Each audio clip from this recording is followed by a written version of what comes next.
जी। ये अब तक क्यों नहीं हुआ है? यही वेनेजुएला के साथ क्यों नहीं हुआ है? तो ये सब इसलिए है कि अमेरिका के राष्ट्रपति वेनेजुएला पे आई थिंक अपना सर इकोनॉमिक इंटरेस्ट देख प्रतिबंध रहे हैं। प्रतिबंध कई सारे थे। बीच में बातचीत का दौर भी चला था कि चीजें आप प्रतिबंध हटाइए और आपके साथ हम बेहतर रिश्ते करेंगे, जो जानकारी निकल करके वेनेजुएला से सामने आई। लेकिन उसके बाद जो एक छत्र राज्य अमेरिका चाहता था, वहां पर बात नहीं बन पाई और फिर यह हमला हो गया। अगर मैं गलत नहीं हूं तो आप बताइए इस चीज को। नहीं, आपकी बात बिल्कुल सही है। ये हमला जो है केवल ड्रग्स के लिए नहीं हुआ है। हम्म। जो वेनेजुएला में तेल का बहुत बड़ा भंडार है, जिसका 7वां ज्यादा भंडार वेनेजुएला में है। और जैसा कि अभी सामने आया है, अमेरिका ने उनकी सारी ऑयल कंपनियों पर अपना नियंत्रण कर लिया है। और जिस पे एक प्रकार से अमेरिका जो है वहां के ऑयल और भंडारों पर कब्जा करके अपने को तेल का एक बड़ा भंडार सिद्ध करना चाह रहा है। और जी। इसके द्वारा वो विश्व में अपनी इमेज दोबारा से इस तरह की बनाना चाहता है कि उसके पास ऑयल का भंडार है हम्म। और जिसको चाहे वो ऑयल दे सकता है, जिसको चाहे ना दे सकता है। जी। तो इस प्रकार से बेसिकली वेनेजुएला के ऑयल पर उसकी नजर है और उसी के कारण ही उसने हमला किया है। तो बिल्कुल, सबसे पहले तो जिक्र ही प्रेस कॉन्फ्रेंस में कर दिया कि अब हमारे यहाँ की कंपनी वहां पर तेल का जो है ये करने जाएगी, तो चीजें क्लियर हो जाती हैं। अब ऐसे में हमारे साथ संजीव श्रीवास्तव जी भी जुड़ चुके हैं, विदेशी मामलों के जानकार है। बहुत बहुत स्वागत है सर आपका हमारी इस खास चर्चा में। संजीव सर, ये क्योंकि तेल का जिक्र हो रहा है और हम जानते हैं कि चाइना बहुत ज्यादा जो है वेनेजुएला से तेल जो है वो लेता है, और ऐसे में अगर ये कहें कि ये प्रेशर अमेरिका की तरफ से दे दिया गया, चाइना भी पीछे नहीं है। चाइना ने भी कहा कि आप हमारे दोस्त को छोड़ दीजिए। उत्तर कोरिया भी, किम जोंग जो है वो सामने आ गया है कि हमारे दोस्त को आप छोड़ दीजिए। रहता आप देखेंगे कि फिर क्या होता है, और हर कोई अब परमाणु संपन्न है। तो आप कैसे देख रहे हैं आने वाले दिनों में इस पूरी परिस्थिति को, सिचुएशंस को? सबसे पहले किरण जी, आपको, हमारे डिस्टिंग्विश्ड पैनलिस्ट को और आपके दर्शकों को गुड मॉर्निंग, जी। सुप्रभात। देखिए, यूनाइटेड स्टेट्स ऑफ अमेरिका की जो पॉलिसीज हैं और ट्रंप एडमिनिस्ट्रेशन का जो पूरा अप्रोच है, उसमें डबल स्टैंडर्ड्स भी और बहुत ही भ्रम भी दिखाई देता है। अगर मैं यूनाइटेड स्टेट्स ऑफ अमेरिका के ट्रंप एडमिनिस्ट्रेशन की एनर्जी पॉलिसी की बात करूं, तो ये डोनाल्ड ट्रंप जब सत्ता में दूसरी बार आए तो उन्होंने एक पॉलिसी अनाउंस की थी जिसका कि उन्होंने नाम दिया था ड्रिल बेबी ड्रिल। और उसके पीछे का तर्क ये था कि यूनाइटेड स्टेट्स ऑफ अमेरिका के पास स्वयं ही इतने ज्यादा ऑयल के रिजर्व्स हैं कि हमें कहीं बाहर जाने की जरूरत नहीं है। हम अपनी जो ड्रिलिंग खुद करेंगे और खुद ही अपने जो रिसोर्सेस हैं उसको अपना इस्तेमाल करते हुए उसको अपने लिए इस्तेमाल करेंगे। और बाहर से और साथ ही साथ उन्होंने ये भी कहा था कि अमेरिका अपने ऑयल रिजर्व्स को न सिर्फ अपने लिए इस्तेमाल करेगा बल्कि पूरे विश्व को भी वो जो है इसको एक्सपोर्ट करेगा और उससे भी बड़ा लाभ उठाएगा। लेकिन अभी जो डोनाल्ड ट्रंप की वेनेजुएला के प्रति जो नीति दिखाई देती है, जाहिर है कि वेनेजुएला विश्व का सबसे बड़ी मात्रा में उसके पास ऑयल के रिजर्व्स हैं। अमेरिका 5वें नंबर पे आता है। लेकिन ये जो पूरी स्थिति है उसमें अमेरिका फिर से वेनेजुएला के ऑयल के ऊपर अपना उसकी कुदृष्टि है और वो जो है वहां के ऑयल को एक्सप्लॉइट करना चाहता है। और उसको एक्सप्लॉइट करने की प्रक्रिया में उसने वेनेजुएला पर एक तरह से कब्जाई करने का कदम बढ़ा दिया है, राष्ट्रपति को ही वहां से उठा लिया है। और ये जो पूरी स्थिति है वो जाहिर है कि अमेरिका की ट्रंप एडमिनिस्ट्रेशन की क्या सोच है, उसमें कितना भ्रम है, वो भी दिखाता है। एक तरफ तो आप कहते हैं कि हम बाहर नहीं जाएंगे, हम अपनी ड्रिलिंग खुद करेंगे, हमारे पास इनफ ऑयल के रिसोर्सेस हैं, और दूसरी तरफ आप वेनेजुएला के ऑयल को भी आप लेना चाहते हैं और दुनिया भर के ऑयल रिजर्व्स पर भी आपकी नजर है। तो ये जो पूरी अमेरिका की एनर्जी पॉलिसीज की भी अगर बात करें तो उसमें भी भ्रम दिखाई देता है, उसमें भी डबल स्टैंडर्ड दिखाई देते हैं, कहेंगे कुछ करेंगे कुछ। तो ये जो पूरी स्थिति है वो जाहिर है कि अमेरिका की जो ग्लोबल क्रेडिबिलिटी है उसको में कमी लाने का ही ये इसके इम्प्लीकेशंस होंगे। और अमेरिका के राष्ट्रपति का देख रहे हैं क्या सर आप? देखिए, वर्ल्ड ऑर्डर तो बदल ही रहा है, इसमें कोई दो राय नहीं है। अमेरिका चाहे ना चाहे अगले आने वाली जो व्यवस्था है वो मल्टीपोलर ऑर्डर होगा, वो बहुध्रुवीय विश्व व्यवस्था होगी। उसमें अगर आप राष्ट्रों को दबाने की कोशिश करेंगे कि भारत, चाइना, रशिया, ब्रिक्स के जो राष्ट्र हैं वो आगे ना बढ़े, तो ऐसा नहीं होने जा रहा है। ये राष्ट्र आगे बढ़ेंगे, हम सभी आगे बढ़ेंगे और अपने अपने स्थान को बनाएंगे। पूरे विश्व में आज इमर्जिंग पावर्स लगातार उनका उभार हो रहा है, चाहे वो भारत हो, चाहे वो चाइना हो, रशिया हो, ब्राजील हो, साउथ अफ्रीका हो, और ब्रिक्स में तो अब 10 के राष्ट्र हो गए हैं। राष्ट्रपति डोनाल्ड ट्रंप को इस बात की भी चिंता सताती है कि कहीं कोई डी-डॉलराइजेशन ना हो जाए। लेकिन देखिए अभी तक जो ब्रिक्स के राष्ट्रों का जो अप्रोच है वो मेरे असेसमेंट के मुताबिक काफी कंस्ट्रक्टिव रहा है। वो जो राष्ट्र हैं वो ऐसा नहीं है कि अमेरिका के खिलाफ जाकर के हम कोई कार्य कर रहे हैं। भारत की विशेष रूप से मैं यहाँ चर्चा करना चाहूंगा कि भारत की जो नीतियां हैं, जो मल्टीपोलर विश्व व्यवस्था को स्थापित करने का जो भारत का संकल्प है, वो अमेरिका के विरुद्ध कार्य करने का संकल्प नहीं है। ये बात मैं स्पष्ट कहना चाहता हूँ। यूनाइटेड स्टेट्स ऑफ अमेरिका के साथ भारत बहुत अच्छे संबंध चाहता है और ये पिछले 25 वर्षों में भारत और अमेरिका के संबंधों में जो ट्रांसफॉर्मेशन आया है वो अनप्रेसिडेंटेड है। शीत युद्ध के समय का अगर भारत अमेरिका का संबंध उठाकर देख लें तो उससे ये पूरी तरह से ट्रांसफॉर्म हुए संबंध दिखाई देते हैं। और जाहिर है कि उसका जो आधार भी बहुत गहरा है कि भारत और अमेरिका विश्व के दो सबसे बड़े लोकतांत्रिक राष्ट्र हैं। दोनों के साझा लोकतांत्रिक मूल्य हैं, साझा हित हैं, साझा अवसर हैं, साझा चुनौतियां हैं। और जाहिर है कि आज की जो भारत और अमेरिका की जो पार्टनरशिप है इसको हम कहते हैं comprehensive global strategic partnership. Under the sun कोई भी ऐसा महत्वपूर्ण विषय नहीं है कि जिसके ऊपर भारत और अमेरिका आज कोलैबोरेट न करते हो। जो ज्वाइंट स्टेटमेंट्स भारत और अमेरिका के आते हैं वो कई कई पेजेस के होते हैं, लंबे ज्वाइंट स्टेटमेंट्स होते हैं, क्योंकि इतने विषय होते हैं कि सभी को लिखने में और सभी के ऊपर अपने विचारों को रखने में और विजन को देने में और पॉलिसी को देने में।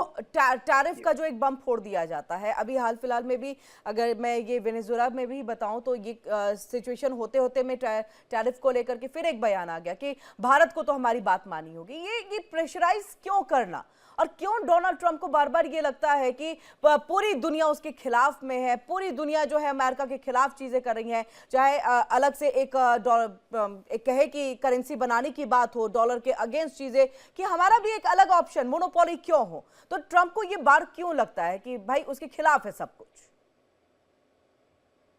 देखिए ये राष्ट्रपति ट्रंप की सोच है, ये उनकी समस्या है और जाहिर है कि ये इस तरीके का जो अप्रोच है अब वो कंस्ट्रक्टिव नहीं है, ये बात बहुत स्पष्ट है।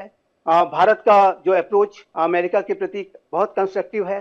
सारे राष्ट्रपति ट्रंप के दबावों के बावजूद भी भारत ने जो संतुलन दिखाया है, जो विवेक बुद्धिमत्तापूर्ण तरीके से इन सारी स्थितियों को डील किया है, वो अपने आप में एक नजीर है, एक एग्जाम्पल है कि कोई भी राष्ट्र किसी के समक्ष न झुकते हुए भी कैसे इतना संतुलित रह सकता है। तो ये भारत ने बहुत स्पष्ट रूप से दिखाया है।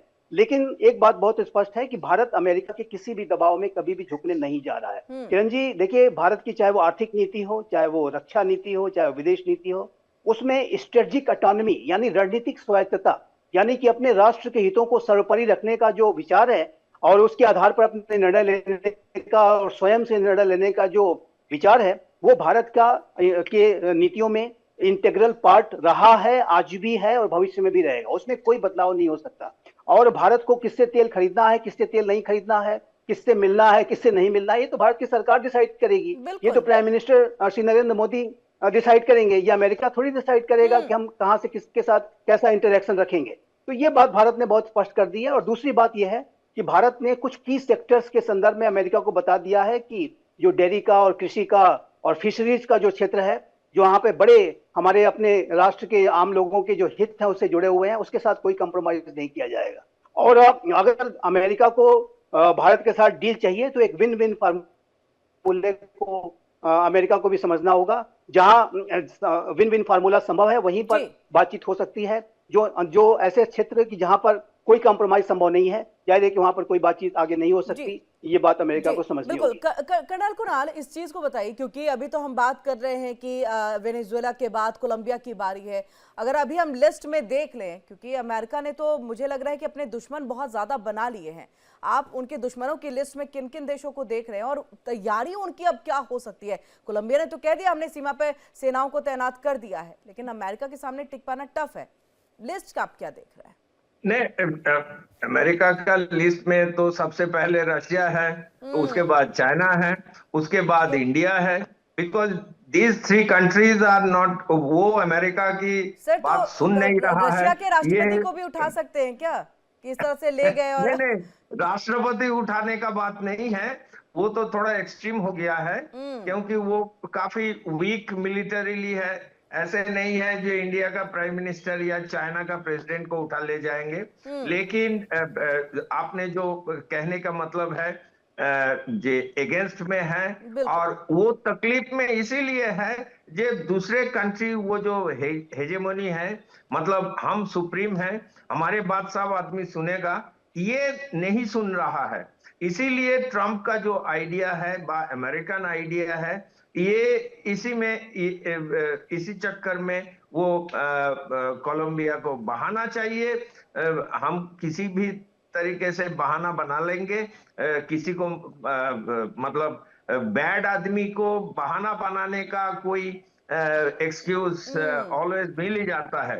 मेरे को 3-4 पॉइंट मैं बताना चाहता हूं प्रेसिडेंट का, ये जो क्यों ट्रम्प का है। प्रेसिडेंट ट्रम्प ने बोला है कोलंबिया इज ए सिक, मतलब दुर्बल कंट्री है, and US mission for such action sounds good to me. मतलब ये जो मिशन अटैक करने का, वो sounds good to me. Already Venezuela attacked and president captured in the same charges. लेकिन ये पेट्रो बोला है जे ट्रम्प इज मिस इन्फॉर्म्ड, मतलब उसको गलत इंफॉर्मेशन दिया गया है, एंड हमने ये टेकिंग इनफ स्टेप्स टू, ये ड्रग माफिया के अगेंस्ट में हम स्टेप ले रहा है। Trump statements are erratic and aggressive in language, criticize the drug policy। ये मतलब अपना जो इन्फ्लुएंस, दादागिरी है, वो दिखाने का है। लेकिन आपको मैं बताऊं, मेरा इंफॉर्मेशन के मुताबिक no verifiable plan, time table और authorization from US government given for such an invasion. मतलब ये अमेरिका अभी फॉर्मली कोलंबिया को अटैक करने का कोई प्लान नहीं है, और कोई टाइम टेबल भी नहीं दिया है। ट्रम्प ने ऐसा ही सिर्फ बोला है कि ये एक अच्छा वायबल ऑप्शन है, and it sounds good to me. And third last point है, ये country says it is dangerous and destabilising against American policy. मतलब ये जो ड्रग जा रहा है, ये अमेरिका को क्षति पहुंच रहा है, एंड हम कुछ भी स्टेप लेंगे अमेरिकन सिटीजन को बचाने के लिए। तो लेकिन यूनाइटेड नेशंस का जो पॉलिसी है, वो बोला है it is dangerous policy, interventions on foreign. America में तो खुद उन्हीं के जो लोग हैं वो विरोध कर रहे हैं। एकदम आपने सही बताया है। एंड यूनाइटेड नेशंस का जो चार्टर ऑफ पॉलिसी है, एक दूसरे देश को इन्वेशन करना, ये गलत है। ये हमने देखा है जब कुवैत में अटैक किया था, जर्मनी एंड फ्रांस अपोज किया था। फ्रांस तो बोल दिया था हमने वीटो लगाएंगे। इसीलिए इंग्लैंड और अमेरिका दोनों ने ये इराक के अगेंस्ट में अटैक किया था। ये यूनाइटेड नेशंस में गया ही नहीं है। और आपको याद दिलाऊं मैं, जब ये अटैक हुआ था इराक के ऊपर, अमेरिका बोला था वो United Nations can cry and shout we are going to attack. मतलब अमेरिका चाहे तो उसी टाइम, मतलब ये हुआ था 95-98 में, तो उसी टाइम भी अमेरिका यूनाइटेड नेशंस को थंबा दिखाया था, बोला जी हम तुम्हारे बात सुनने मैंने वाला 8-8 नहीं है। युद्ध रुकवाए कर्नल कुणाल, अभी तो कई बार प्रेस कॉन्फ्रेंस करते हैं या अपने सोशल मीडिया पे वो टैग भी करते हैं 8 युद्ध रुकवाए, ये मैंने करवाया, ये तो यूएन का काम था। मतलब ये एक बड़बोलापन तो है, लेकिन हर क्रेडिट अपने में, भले ही युद्ध रुके ना रुके, और जो अव्यवस्था फैला रहे, जो अशांतियां फैला रहे, उसके जिम्मेदार कौन होंगे, ये बताना जरूरी है अब डोनाल्ड ट्रंप को। ऐसे में हमारे साथ मल्लिका पांडे जी भी जुड़ चुकी हैं, विदेशी मामलों की जानकार है। आपका भी बहुत बहुत स्वागत है हमारे इस चर्चा में। मल्लिका जी, जो बात यहाँ पर कर्नल कुणाल कह रहे थे कि किस तरह से जो है अब कोलंबिया के लिए कोई अभी टाइमलाइन नहीं डिसाइड किया गया है, लेकिन कहीं ना कहीं कोलंबिया तैयार है। पेट्रो का ये कहना, जगुआर को मत जगाओ, यानी एक डर है कि चेतावनी दे दी है, बोल दिया है प्रेस कॉन्फ्रेंस में, तो हो सकता है आने वाले दिनों में ये हमला भी हो जाए। जो वेनेजुएला को भी एक डर था, कई बार इसकी बातें भी सामने आ गई थी कि कभी भी अमेरिका जो है हमला कर सकता है।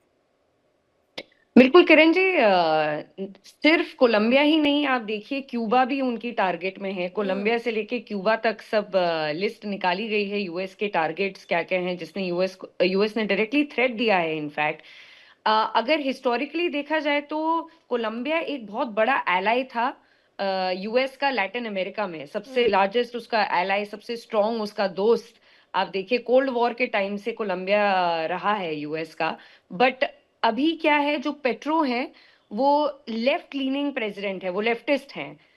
तो ट्रम्प जी को थोड़ा सा जब अपने हिसाब से चीजें, अगर आप देखा जाए उनके कार्यकाल में अगर हम देखें, तो जहां भी उनकी मर्जी का कुछ नहीं चल रहा है तो वो उसको हटाने का बात करते हैं या उसको चेंज करने का बात करते हैं। और इस वेनेजुला के केस में तो उन्होंने डायरेक्टली उनको सीधे ही वहां से प्रेसिडेंट जी मादुरो को मलिका जी, किडनैप आपने कर दिया। वामपंथी जी लेफ्टिस्ट का यहाँ जिक्र किया, जी क्या इसका जी मतलब अमेरिका या डोनाल्ड ट्रंप पर इनकी कुछ बिल्कुल स्ट्रैटेजी में कुछ चेंजेस आएंगे क्या? मतलब इससे क्या थोड़ा डर है? बिल्कुल बिल्कुल। जबकि पेट्रो जी ने, अगर हम कुछ आप टाइम पहले देखिए, जब ट्रम्प ने सीधे कोलंबिया को थ्रेट किया था, क्योंकि सबसे बड़ा पॉलिटिकल प्रेशर जो ट्रम्प यूज करते हैं, क्योंकि और कुछ बोल नहीं सकते, वो है ड्रग ट्रैफिकिंग। और कोलंबिया हिस्टोरिकली देखा जाए तो, जैसे कर्नल साहब ने भी बोला था कि Colombia largest producer of cocaine है आज के टाइम में इन द वर्ल्ड। तो उसमें क्या है कि यूएस उनको डायरेक्टली इस चीज में प्रेशर करता है, जबकि पेट्रो ने बहुत मल्टीपल बार प्रेस कॉन्फ्रेंसेस में बोला है कि हम ड्रग ट्रैफिकिंग के खिलाफ लड़ रहे हैं। ट्रम्प आए, देखें क्या है क्या नहीं है, उसके मापदंड खुद देखें हमारा यहाँ पर आके, बट वो नहीं आते हैं। वो सीधे यही बोलते हैं कि नहीं तुम लोग गलत हो। तो ये और इसके लेफ्टिस्ट होने पीछे से की वो चीज मंशा, एक तो क्योंकि करेगा और वेनेजुएला नहीं तो खड़ा हो हमने जा रहा है। मलिका जी, वेनेजुएला तो हमने समझ लिया तेल के लिए, और तेल का भंडार ही कहीं ना कहीं वेनेजुएला का एक बहुत बड़ा दुश्मन बन गया। कोलंबिया से क्या चाहिए इस ड्रग ट्रैफिकिंग के अलावे भी, ड्रग जो नेटवर्क है उसके अलावे भी कुछ और भी कोई एक मंशा है डोनाल्ड ट्रंप की या अमेरिका की? बिल्कुल, अगर देखा जाए तो कोलंबिया से बहुत लोग माइग्रेंट्स यूएस में इलीगली एंटर होते हैं। उनका एक स्पेसिफिक मतलब एक बॉर्डर लाइन है जहां से बहुत सारे लोग माइग्रेंट्स जाते हैं, इलीगली यूएस में एंटर करते हैं। तो वो भी ट्रम्प का एक बहुत बड़ा टारगेट है, जहां पर वो इन लोगों को यहाँ से फॉर्मली अटैक तो नहीं कर पा रहे हैं, पकड़ नहीं पा रहे हैं। तो कोलंबिया में अगर जब वो अपनी पहुंच बढ़ा देते हैं तो वो ये सब चीजें रोक पाएंगे। और ये भी एक वजह हो जी सकती है। इसको बिल्कुल, ये लेकर एक के बहुत मैं बड़ी वजह है। इसको लेकर मैं कर्नल शिवदान जी के पास आऊं, लेकिन उससे पहले आपने वामपंथी और लेफ्टिस्ट का जो जिक्र किया कि पेट्रो डायरेक्टली आ रहे हैं, उनकी चेतावनी को वो कहीं ना कहीं काउंटर भी कर रहे हैं। ऐसे में अभी जो उपराष्ट्रपति अंतरिम राष्ट्रपति बनी है रोड्रिग्स, उन्होंने डोनाल्ड ट्रंप ने उनको भी धमकी दी है कि अगर सुधरे नहीं तो बहुत बुरा हश्र होगा। वो भी वामपंथी हैं। मलिका जी, आपकी आवाज नहीं आ रही है, अनम्यूट करिएगा। जी आ रही है, अनम्यूट आया। हाँ। किरण जी, अगर आप देखिए तो जो लेफ्ट लीनिंग है, जैसे ट्रम्प का से एक ही चीज है, माइट इज राइट, बस मैं ही राइट हूं, मेरे अलावा कोई राइट नहीं है।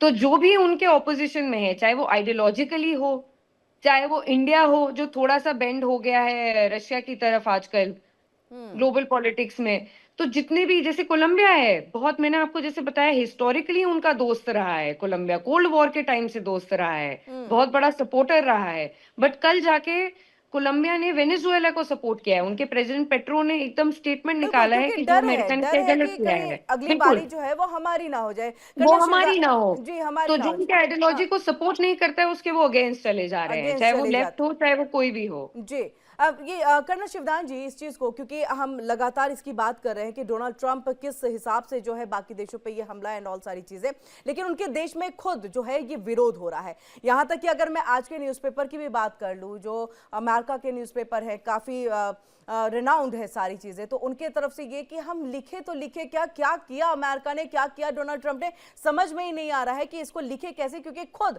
हमने ही रूल्स को तोड़ा है, यानी अमेरिका की तरफ से ही तोड़ा गया है। तो लोग जो उनकी जनता है वो थोड़ी सी झेप सी गई है, हम कहें। देखिए, जैसा कि मैंने कहा है, अमेरिका की लोकप्रियता विश्व में गिर रही है। एक रेस्पेक्टेड देश की तरह नहीं देखा जा रहा अमेरिका को। अमेरिका को प्रेसिडेंट ट्रंप के अंडर में इस तरह देखा जा रहा है, तो एक डिक्टेटरशिप एटीट्यूड है अमेरिका का।